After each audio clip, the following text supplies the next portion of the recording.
पहले आलोक कुमार, क्या आपको लगता है कि अब परिस्थितियां जो हैं वो चुनाव आते आते बदलती हुई दिखाई दे रही हैं? अरुण जी, बिल्कुल भाजपा प्रारंभ से लेकर अंत तक ये प्रयास करेगी कि हिंदू मुसलमान भारत पाकिस्तान शमशान कब्रिस्तान पर ये चुनाव हो। और पिछली बार उन्होंने उससे बड़ा रिकॉर्ड मतों से विजय भी उन्होंने हासिल कर दी थी।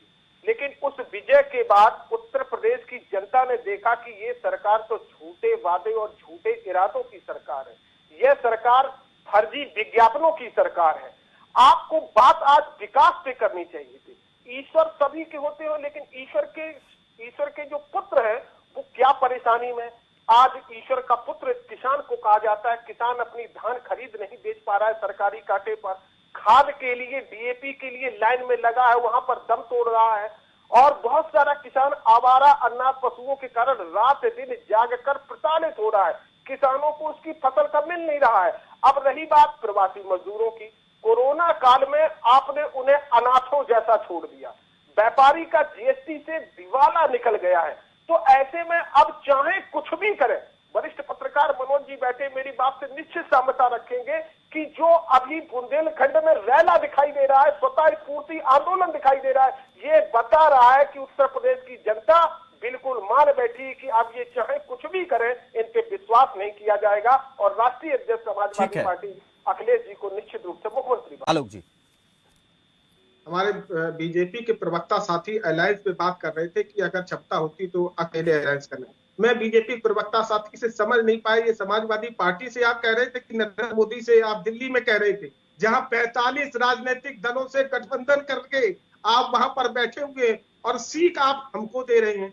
आप भारत पाकिस्तान में जानता हूं, आपने विकास की योजना की, आपने उत्तर प्रदेश में क्या विकास आपने किया? उत्तर प्रदेश में अरुण जी, नीति आयोग की नई रिपोर्ट जो अभी आई 3 दिन पहले, उसमें लिखा होगा उत्तर प्रदेश देश के सबसे निर्धन राज्यों में चला गया है। मात्र 2 राज्य हमसे आगे। कुपोषण में तो नंबर 1 पर है, बेरोजगारी में नंबर 1 पर है, किशोर मृत्यु दर में उत्तर प्रदेश नंबर 1 पर है, अपराधियों में एक संगठित जाति के अपराधियों में उत्तर प्रदेश 1 नंबर पर है। प्रयागराज में एससी जाति के 4 लोगों की हत्या कर दी जाती है। बाबाजी के क्षेत्र में गोरखपुर में 7 दिन में 7 मर्डर हो रहे। हाँ, अगर इसमें आप नंबर 1 मानते हैं तो मुझे कोई गुरेज नहीं है और आने वाला चुनाव निश्चित रूप से आपको बता देगा। और सुनिएगा, ये जो अरुण जी भीड़ आई है, ये सरकारी तंत्र के 40-50 लाख रुपए देकर सुनियोजित रूप से लाई गई नहीं भीड़ है, ये अपने आप स्फूर्ति आंदोलन के द्वारा आई गई है, जो आपको सबक सिखाने के लिए बिल्कुल तैयार बैठी।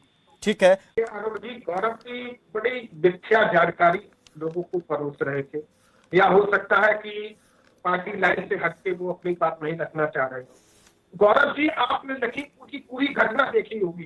घटना के 1 सप्ताह पहले किसानों को देख लेने की, किसानों को सबक दिखाने की धमकी कौन दे रहा था? क्या उस पर कोई एफआईआर हुई है?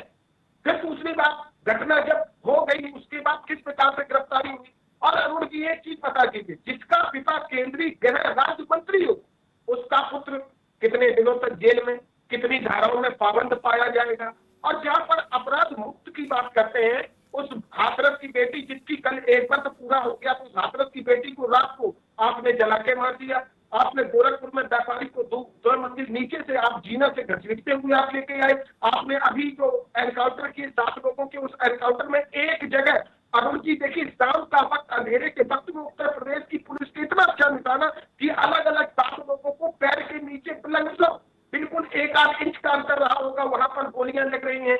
तो आप जो लोगों को ये बताना, अभी देखिए मनोज जी ने बड़ी अच्छी बात कही थी और मैं उसका स्वागत करता हूं कि उत्तर प्रदेश में बात विकास पे होनी चाहिए, बात रोजगार पे होनी चाहिए, और हम लोग उसी पे बात करने पे तैयार भी बैठे हैं। एम्बुलेंस जो लोगों को जीवन को बचाती थी, आप मानो करिए मनोज जी, आपको जानकारी होगी कि कहीं भी एम्बुलेंस चल गई, उनमें डीजल नहीं दिया जा रहा, तो कहीं ड्राइवर मौजूद नहीं है। दूसरे कोरोना काल में हमने देखा कि अपनों को कैसे रोते तड़पते हुए हमने खोया, लेकिन चूंकि जब शिक्षा और एक निष्ठा, एक ईमानदारी सोच जो होती है, वही सरकार ये कर पाती है। लगभग हर मोर्चे पे, चाहे किसान के मोर्चे को, चाहे व्यापारियों के मोर्चे को, चाहे लोगों के रोजगार के मोर्चे पर हो, अरुण जी उत्तर प्रदेश में 0 नंबर पे हो गई है। और ये जनता का डेरा करने के वक्ता साथी बार-बार एमओयू पे बात करते हैं, सबमिट पे बात करते हैं, ये क्यों नहीं बताते कितने एमओयू साइन हो गए, कितने एमओयू पे काम हो रहा है? ये झूठे आंकड़े आप क्यों रख रहे हैं? क्या नीति आयोग की रिपोर्ट उत्तर प्रदेश में सबसे निर्धन राज्यों में उत्तर प्रदेश को शामिल नहीं करती है? क्या आप बेरोजगार की बात नहीं करना चाहते हैं? क्या आप रोजगार को लेके कोई आपके पास योजना है? तो ऐसे कोई काम नहीं बनने वाला है। किसानों की फसल एमएसपी पे क्या खरीद हो रही है? किसी घाटे पे आपने छापा चलिए, मारा? ये बड़ा सवाल है। मनोज